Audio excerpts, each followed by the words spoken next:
Welcome. I'm E.G. Marshall, shepherd of this far-flung flock that assembles regularly at this time and in this place to indulge in our mysterious devotions.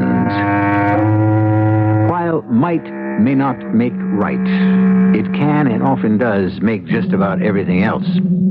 In a very real sense, the story of our alleged civilization is a story that has been created by armed men.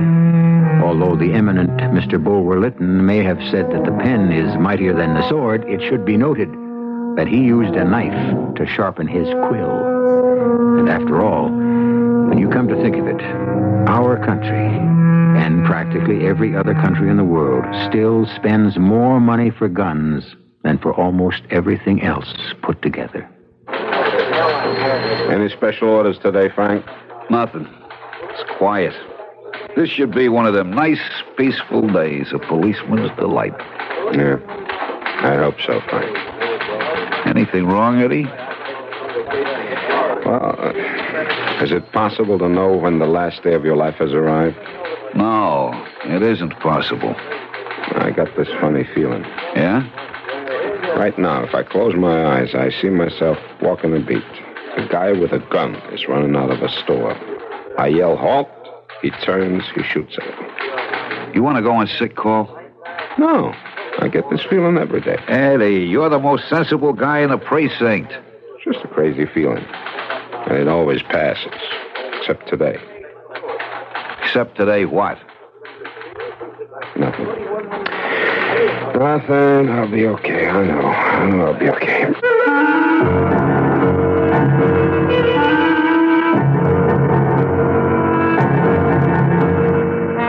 Our mystery drama, Just One More Day, was written especially for the Mystery Theater by Sam Dan and stars Theodore Bickel. It is sponsored in part by Sign-Off, the Sinus Medicines, and Anheuser-Busch Incorporated, Brewers of Budweiser. I'll be back shortly with Act One.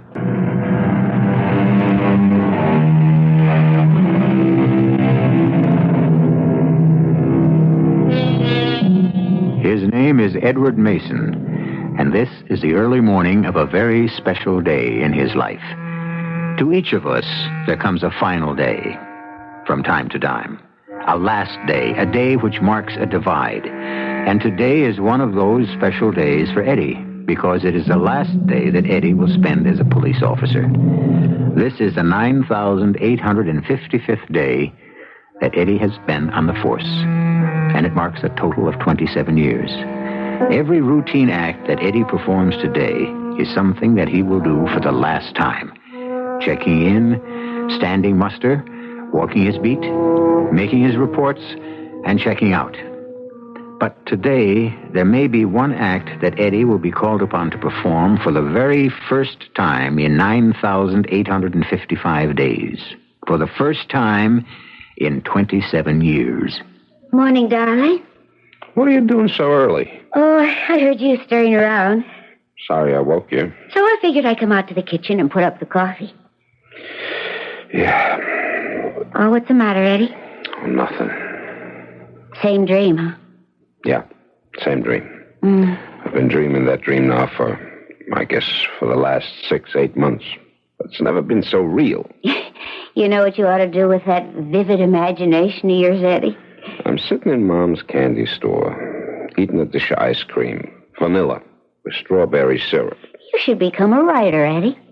I'm aware of how creamy white that ice cream is, and the strawberry syrup is red, like blood. Maybe go back to school. Take a writing course. Usually you don't dream in such sharp detail, you know? Then there's this kid. He's maybe 17, 18. One of the local punks. His name is Tommy. Comes running in. Oh, Eddie, it's only a dream. He yells as a guy next door in D'Angelo's. He's got a gun. I rush out of the candy store, and I hit the street. There's this guy with a gun in his hand, and I yell, halt! But he doesn't. He spins around and he fires. And what happens? I don't know. The shot. It's the loudest shot I ever heard in my whole life. Always wakes me up. Eddie, call in sick. Nope. Not on my last day. But you got the time off coming. Myra, honey, I'm going to put in my 27 years fair and square. Hey, turn on the radio. Let's hear the news. Oh, the radio? Yeah, the radio. Oh, I can't. Why? What's the matter? It's broken. It is? Mm-hmm. Well, I was getting up just before. I thought I heard it. Well, you did. But it just quit all of a sudden. Well, let me see if I can fix it. Take my word for it, Eddie. Come on, Myra. What is it you don't want me to hear? Now, Eddie. I'll know about it sooner or later. Well, I was hoping it would be later. Tell me what it was. Well, a cop was shot early this morning. A holdup in an all-night cafeteria. Who? Kohler. George Kohler. Did you know him? You know him, too. His father was the first partner I had on the force, Henry Kohler. Oh. He handed me the phone book. Oh, okay. I think the kid was with the Southwest Precinct. Now, Eddie, I want you to listen to me. Southwest, here it is. Oh, Eddie, please, don't go in today. Eddie, I'm afraid. Myra, take it easy. Sergeant Rowland, I'm Patrolman Edward Mason with the 25th Precinct. About Georgie Kohler, I called to see if he needs blood. Oh. Yeah, sure. Kid died an hour ago. Eddie. I think I better leave now. But you haven't even had your breakfast. Well, it being the last day and all, I want to get in early. Eddie, watch yourself. You know, that's what you always say, and that's what I always do.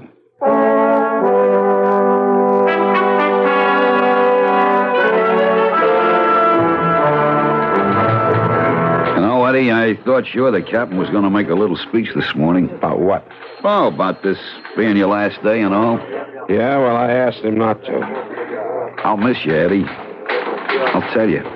I think you're the best cop I ever knew. How come you wind up after 27 years just pounding the beat? I like the beat, Frank. You get to know the people, you get to be involved.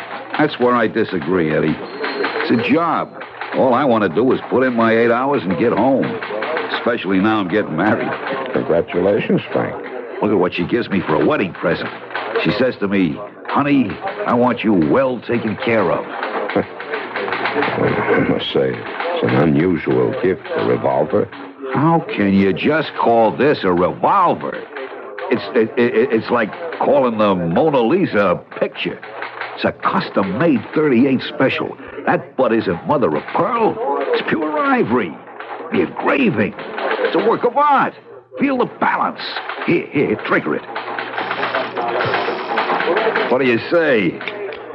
All I can say is I wish we didn't have to carry guns. Are you nuts? How can you be a cop and not carry a gun? Cops don't carry guns in England. You're kidding. The cops there don't carry guns. So most of your criminals don't carry guns either. Look, Eddie, the very fact that you've got that revolver riding on your hip, don't it give you a sense of security? No. Oh, come on. All the times in the past 27 years that you had to go to the holster, where would you be if there was no gun there? But I've never gone to the holster, Frank. Never. What? That's right, Frank. Never. Are you telling me you've been a cop 27 years and not once in all that time did you ever have to draw your gun? In 27 years, I never have been forced to fire a single shot. I can't believe it. You got an arrest record as good as any man in the precinct. Some of your collars have been real rough characters. And you say you never went for the gun? I never once went for the gun. Well, how do you bag half of these guys? Been lucky, I guess. That has got to be the most single, sensational streak of luck. And I only hope it'll go on for one more day. That's what I'm praying for, Frank. Just one more day.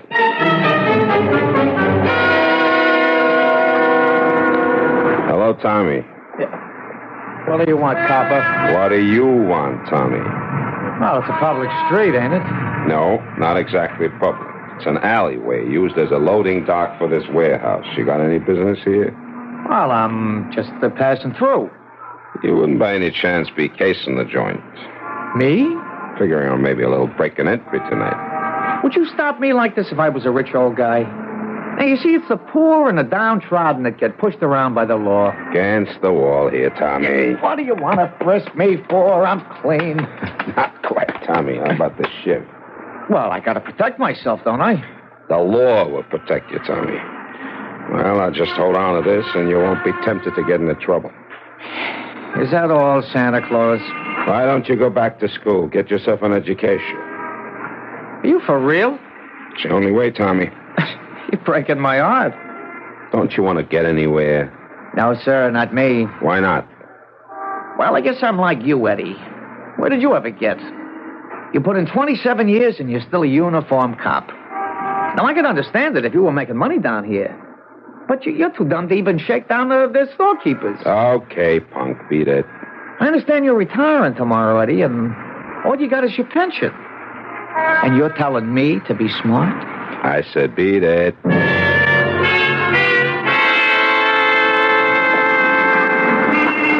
Good morning, Eddie. Good morning, Mom. Eddie, maybe you better come into the store for a minute. What is it, Mom? Well, I don't know. I got a funny feeling. You too? What do you mean, me too?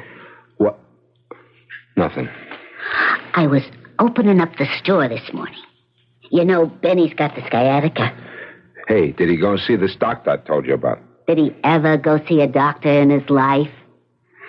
So I just put out the papers on the stand, and this man, a youngish man, maybe 30 years old, he picks up a paper, throws down some money, walks away. What about him, Mom? I don't know. His face was familiar. In what way? Well, you know me, I'm always looking at the papers. I recognized him. Some gangster, you know? Gangster? Yeah, crook. A hold-up man. I seen that face in the papers, but I can't remember the name. Wait. In what connection would you have seen him in the paper? Well, like maybe a man that escaped from jail. Try and think, Mom. I'll try, but it ain't no good. You know me, Eddie. Let something once fly out of my head, and wild horses couldn't drag it back. Benny, he says the same thing. But you know who could tell you? Who? This kid, Tommy. He eats breakfast with me here every morning. What can I do? The father's a drunk, and the mother, Tommy seen him too. So I says to Tommy, Tommy, do you know who that is? And he says, no, I don't. But I could tell by the way he said, no, I don't. The answer was, yes, I do. Tommy, huh? Mm-hmm. Maybe I can get it out of him. Eddie, don't bother with it. What do you mean, don't bother with it? Well, in the first place, he ain't gonna tell you. And in the second place, it's your last day. On your last day, please, don't look for trouble.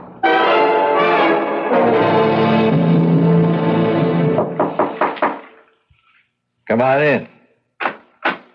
Lucas, I heard you busted out of the slammer. How's you working? Let's get down to business, Jesco. That's what I like about you, Lucas. You're sociable. I called you because I need a wheelman, and you're the best there is. I used to be modest, but why fight it? You work 20, maybe 30 minutes. Tops. You get 25%. Of what? Come over by the window. Across the street. On the corner, you got a candy store.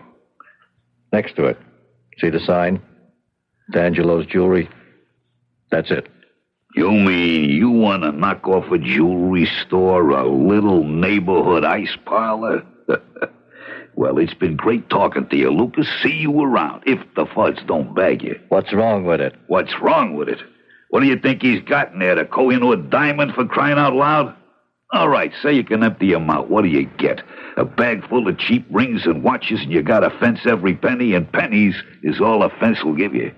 I don't want what's on a counter or on the shelves. Oh, what do you want? What's in a safe? He's holding $500,000 worth of uncut diamonds. How do you know? He's holding them for some guys that smuggle them out of South Africa. Where'd you get the tip? The guy's in jail with me. Done him a good turn, so he give it to me. And I know where I can get $250,000 for the ice. Your cut, $50,000. You want me to keep talking? I'm all ears, Lucas. What time you got on your watch? 8:45. Right now. The cop on the beat's gonna walk out of the candy store. Watch. See?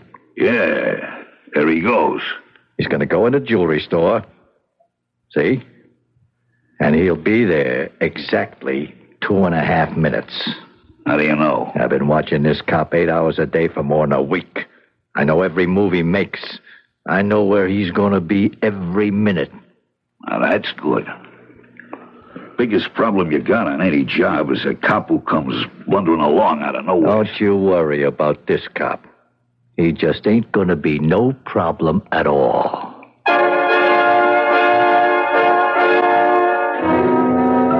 After 9,855 days on the job, will Patrolman Eddie Mason finally have to draw his service revolver in the line of duty? The two gentlemen whose conversation we have just overheard would seem to be the type who could very well make him do it. I shall return shortly with Act Two.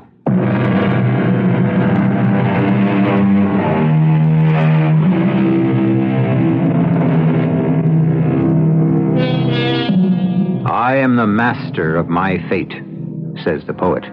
Not quite, answers the realist. And he would seem to have the best of the argument. The fact is, so much of our fate lies in the hands of others. Much of life is spent adjusting to or countering moves by other people. People who may neither know of nor care about our existence. Some of these may be good moves. Some are not such good moves. Particularly the ones being pondered at present by two young men who are peering out the window of a flat in a dingy tenement building. I have to hit the joint at exactly 10 minutes to 4. Why so late? At 11 minutes of, the cop goes into the candy store next door, and he has a plate of ice cream. I can even tell you what kind. Vanilla with strawberry syrup. Oh, you gotta be out of this world, Lucas. Who could believe you? For the next 11 minutes, he's going to sit there, fanning the breeze with the old lady who runs the joint. Then, 4 on the head, he hits the street and waits for his relief. You got this all clocked, huh? It's the only time of the day I got 11 clean minutes. 11 minutes to walk in there, show the old geezer the gun, get him to open a safe, hand me the bundle, you're parked outside, and we're off. How do you like it? I'd like it fine without the gun. What's the matter with the gun? I hate guns. Once they go off, you could never tell who gets hit. Without a gun, if you get caught, a good mouthpiece can reduce any robbery rap to maybe 3 to 5. But get collared with the iron on you, you're looking at 7 to 10.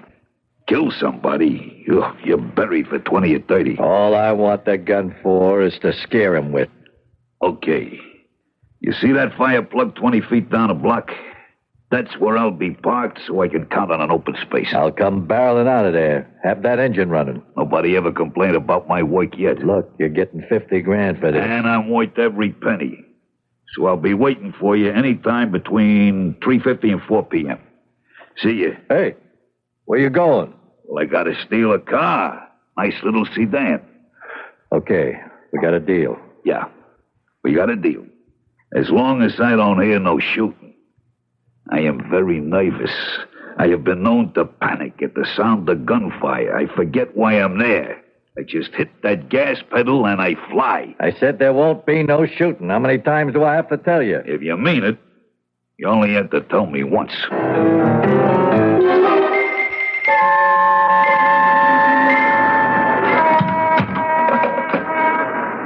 Yeah, you okay, Eddie? Sure. 9:30 check-in. You sure you're okay? Yeah. I'll mark it. Frank, listen. Mom Feldman. Where's the candy store? Yeah, what about her? She's not sure. She thinks she spotted somebody this morning. Who? She's not sure. Look, why don't you get hold of the latest wanted circulars and bring them down here? How about this one, Mom? No. Him, I'm sure it ain't. This one? Mm-mm. What about him? Hey, wait. Wait a minute. He's the person. Mom, you sure? Yeah, I'm sure. In the picture, he got short hair now. And now, it's down over his ears. But I'd know him anywhere, any time, by his mouth. tight, pulled up, like something's always bothering him. Jack Lucas. Yeah, busted out of the state pen 6 weeks ago. Armed and very dangerous, Eddie. Be careful. I'm always careful, Frank. He always carries a big gun. Likes to use it. We better ask to have an extra car patrol the area. I'll tell you one thing, Eddie. You spot him, you want to shoot first and shoot fast. And remember. I remember. You see anything the least bit out of the way, call in. Okay, Frank. Thanks, Mom. My pleasure. Eddie, it's your last day. Why did you have... I have a job to do, ma'am. I remember reading the name, Jack Lucas. Mad Dog Jackie. And he's here, in the neighborhood. Who says he has to be here? Maybe... Maybe what? Well, maybe he was just passing by. He could be miles away from here by now. Mom, he's here. Eddie, makes sense. Why would he be here? What's here? He's here, Mom. Why do you think I am wrong, Eddie? If I tell you, you'll say I'm crazy. Eddie, you crazy? It's impossible. Today is, the only thing I can think of to call it is, today's the day of the gun. The day of the gun? Now what is this, Eddie? The law of averages, Mom. The law of averages suddenly realizes that me, Edward Mason, has been breaking it far too long. Now that sounds crazy. I know. So today we have to have the day of the gun to make up for all the days we didn't have one. I wouldn't want to talk this way to anybody but you, Mom. Eddie, what is this about a gun? Wherever I turn today, I'm looking down the barrel of a gun. Last night, I dreamed about a gun. This morning, a cop I knew since he was a kid is gunned to death. Yeah, I heard it on the radio. I come to work, and Frank makes a big deal out of his brand-new custom-made service revolver. A gift from his fiancée, no less. What kind of gift? All right, each his own. And now we have Mad Dog Jackie Lucas, who I think was weaned on a gun. Yeah, but what does he want here? I think he wants me. Oh, what kind of talk is this? Does he know you? No, Mom. And I don't know him either. Then what are you saying? I'm saying I got this feeling. I can't shake it. Just one more day. That's all I want. Just one more day. And I know, just know, I can't have it. Listen, you say you saw this guy. Well, I could have been mistaken. Ah, that doesn't help. If he's in the neighborhood, I have to know. Could Tommy have seen where he went? Could Tommy have seen? Yeah, sure. And I'll tell you why. Because when I asked Tommy if he knew the fella, Tommy went to the door and he looked. So, wherever he went, Tommy would have seen him. Yeah, thanks, Mom. For what? I upset your whole day.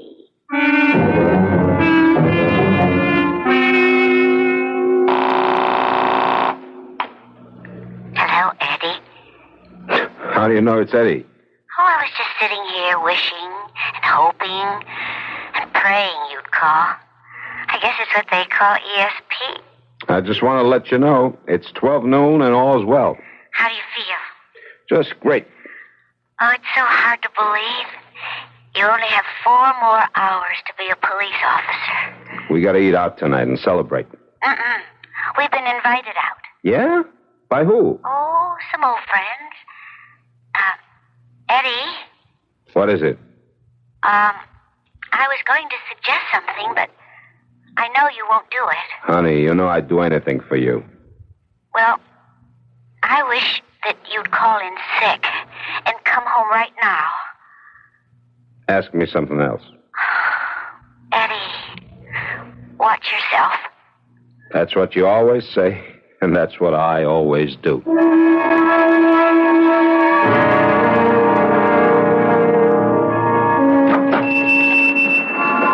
Well, look who's here. Mr. Junior Gangster himself. Give me a chocolate malt, huh? I owe you $1.50 for breakfast, so just take it out of this. Where'd you get $10? I lifted a guy's wallet. I almost believe you. When are you going to get a job? Well, I may pull one tonight. Oh, was it going to end with you, Tommy? Eddie the cop wants to see you. Oh, yeah? Listen, Tommy. You remember that person we saw by a paper this morning? I didn't see no person. Do you know who he is? I don't know nothing. He is the one they called Jackie Mad Dog Lucas. I never heard of him. An escaped convict. A murderer. I can't prove nothing by me.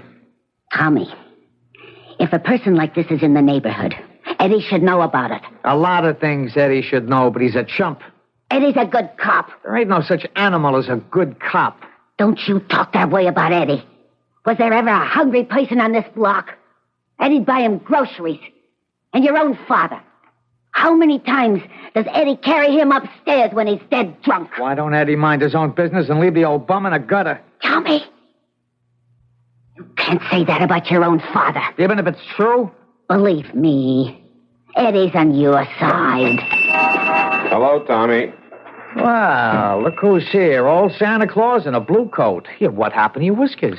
I want you to look at the picture on this circular. Oh, glad to oblige. Glad, sport the local fuzz all the way. That's my style. Look familiar? Of course. That's the person you and I saw this morning, Tommy. I never seen him before in all my life. Okay, you walked over to the door to get a better look. Who did? You did. Well, I may have walked to the door because a good-looking dame was walking past. Which way did he go? Which way did who go? The guy on the circular. The guy I'm looking for, Jack Lucas. How can I tell you which way he went when I never seen him? Okay, Tommy, have it your way. What do you mean, have it my way? What do you want from me? What am I, a cop? Am I supposed to go around looking for escaped cons? I don't get paid to wear a badge. Why do I have to do your work? Maybe if you spent more time being a cop and less time hustling drunks out of the gutter and helping a bunch of deadbeats pay the rent and quit being Big Daddy and good old Uncle Eddie. Maybe if you spent more time being a cop, a real cop, you'd find him yourself. Now, I'm getting out of here. What's a real cop? Tommy's what they call a disturbed boy, Eddie. He doesn't respect me, Mom. Don't say that. It's the truth. You are the best cop on the whole force. No, I'd be the best cop if I opened somebody's skull with a billy club or gunned down some crook. That's what he's been taught to respect. Eddie, he really looks on you as a father. That's no compliment. Well, just think. Tomorrow, you'll be a retired man. Yeah. But that's tomorrow. Meanwhile, I still got today. Just one more day.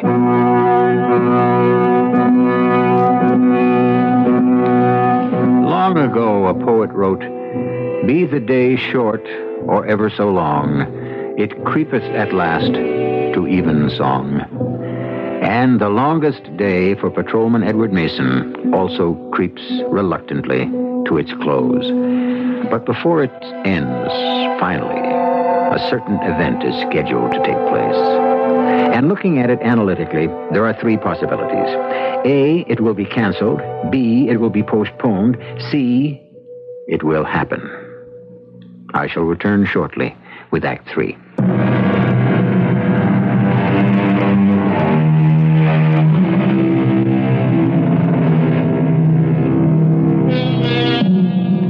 A dream is about to come true for Patrolman Edward Mason. The trouble is, he doesn't know which dream. He has two of them. The first is that he'll be able to complete 27 years as a police officer without firing a shot in the line of duty.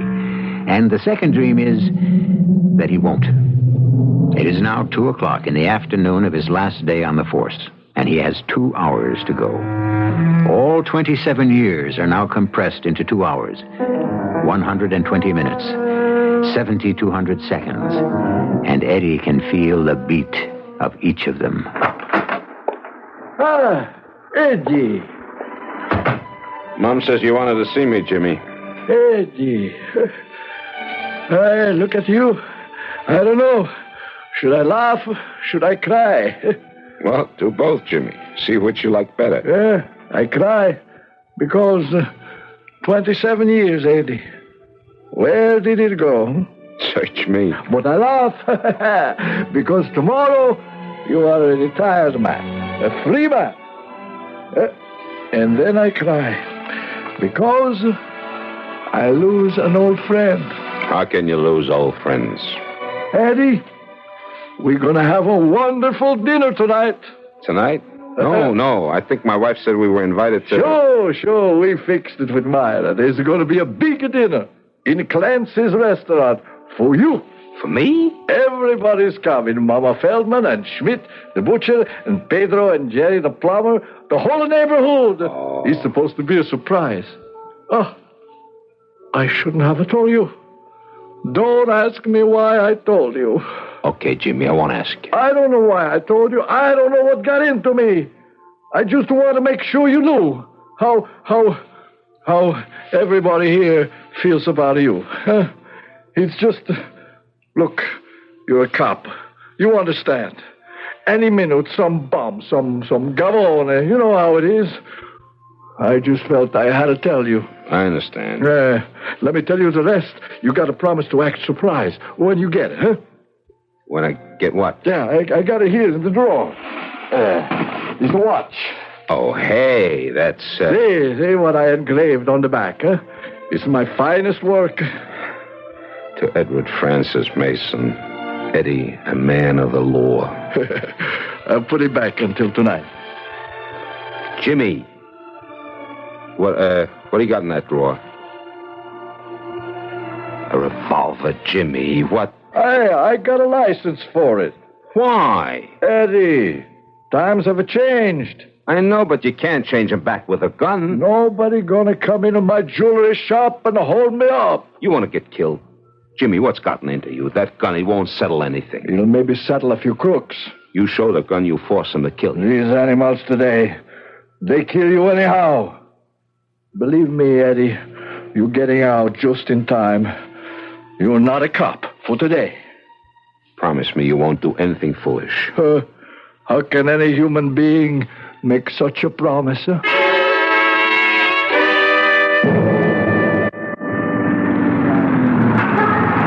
Hey, Eddie.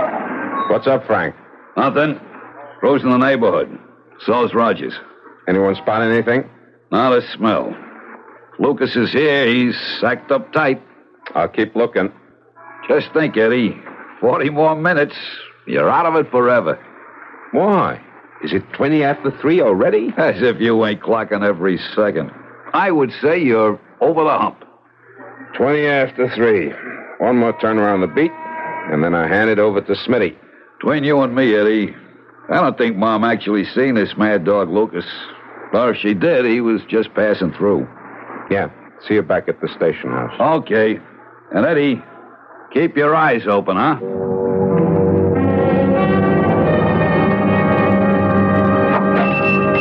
Give me a pack of cigarettes, huh?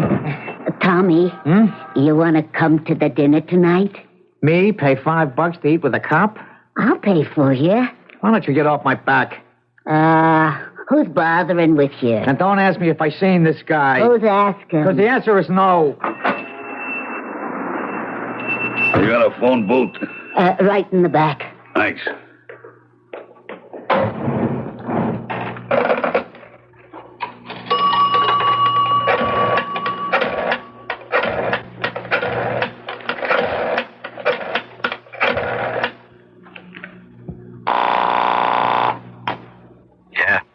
Me, Chesco.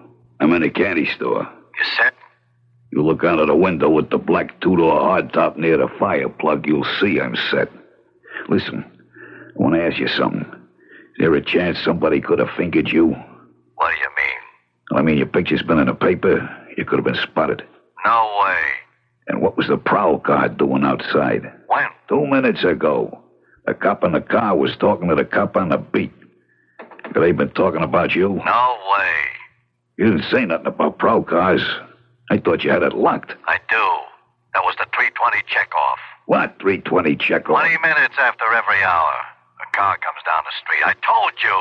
I know every move these clowns make. All right, I'm just checking. You make sure that motor's running and ready. And you make sure I don't hear no shooting. Hot day, huh? Yeah. It's like yesterday it was winter, and today it's summer. What happened to spring? Don't ask me. What do you get for an ice cream soda? 40 cents. I can remember when they cost a quarter. I can remember when I sold them for a dime. 40 cents, huh? But you get 2 scoops. Give me a black and white. Ain't it a crime the way prices are sky high today? Yeah, where will it end? Beats me. Tommy. I already paid the $5 for Benny. I said I ain't going. I just talked to Benny on the telephone. He can't even get out of bed. Why should the money go to waste? I'd starve to death first. I'll see you, Mom. Young people today. Yeah, no manners. We got a cop on the beat. Such a wonderful man. I couldn't begin to tell you. We're giving him a retirement dinner tonight. And that one don't want to go. No respect. Hey, is that the right time in your clock? Absolutely. We said it by the radio. It can't be 3:47. My watch says... My watch stopped. How do you like that? Never stopped before. Take it next door. We got a jeweler, Mr. D'Angelo. The man's a genius. Eddie, you're 2 minutes early. That your car parked outside? Yeah, it is, officer. You're kind of close to the fire plug. Got to be 12 feet away. Okay, officer, I'll take care of it. Thanks for telling me. No, you can finish your soda. It's okay. I'm on a diet anyhow. What a nice young fellow. The usual? Yeah, might as well. Go easy on the syrup, though. Eddie, I can't tell you how glad I am the day is over. Yeah, it's just about over. And I made it. And I am so happy for you. I made it, Mom. But I cheated. What are you talking about? It's like a pitcher in baseball who's trying for a no-hitter. You know what I mean? From baseball, I know nothing. Well, the first couple of innings, he doesn't realize it. But as the game goes on, he becomes aware of it. I still don't understand. The gun thing, I mean. It's become bigger than anything else. It would make me different. Give me something to brag about. Eddie, don't be so tough with yourself. This escaped gunman, Jack Lucas, I haven't really been looking for him. Well, you don't even know if he's around here. We know he's here, Mom. But you see, my record is more important to me than my duty as a cop. I don't want to find him. I don't believe you. I've been going through the motions. I haven't really been looking. You know why?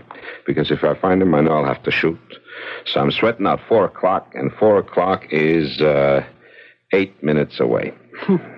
Eddie, you want to finish your career without using your gun. Not just for pride. I know myself, Mom. I know you better than you know yourself. You want to prove that a cop don't have to be a man as violent as the criminals. Except he wears a badge, and he's got the right to smash heads. How white the ice cream is, and the syrup is blood red. Just like in a dream. What you're trying to tell everybody is, look, a cop can be kind and understanding, and a human being. I don't think I can eat it, Mom. Eddie, something the matter? Hey, Eddie. Yeah, what is it? You gotta... What do you want, punk? Nothing. You're going to like the cop who's going to walk this beat tomorrow. He's your kind of cop. Eddie. What is he? Don't say I told you. Don't ever say I ratted, but what? Next door in D'Angelo's, it's a stick-up. He's got a gun. Phone the station house, Mom. Help! Help! Help! Help! Or I'll fire!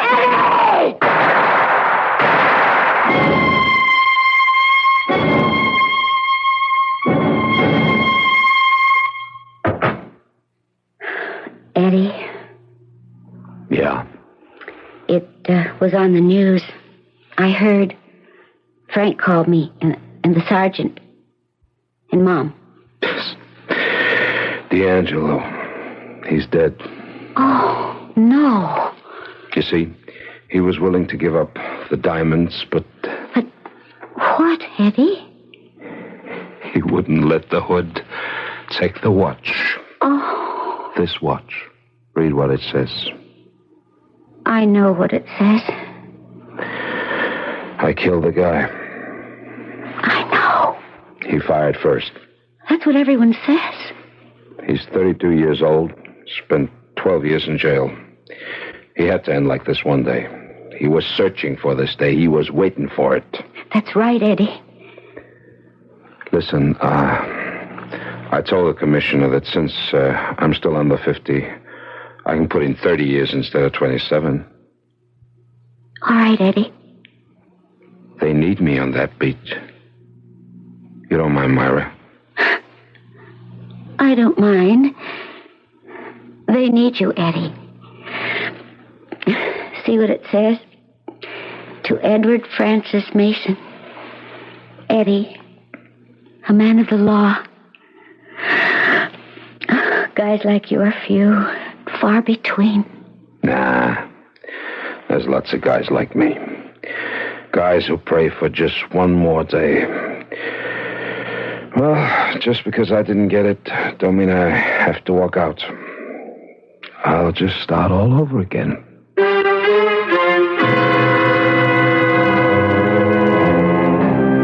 Just one more day. A modest enough request. There are so many days, so many uneventful days, so many dull days in which nothing happens. And yet, when Eddie Mason prayed for just one more of them, suddenly it became too precious a gift. I'll be back shortly.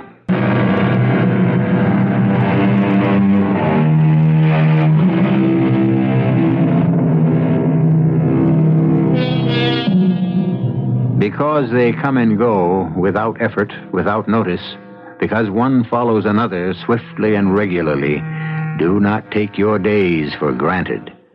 Each is special. Each has its own meaning and its own place in the scheme of your life.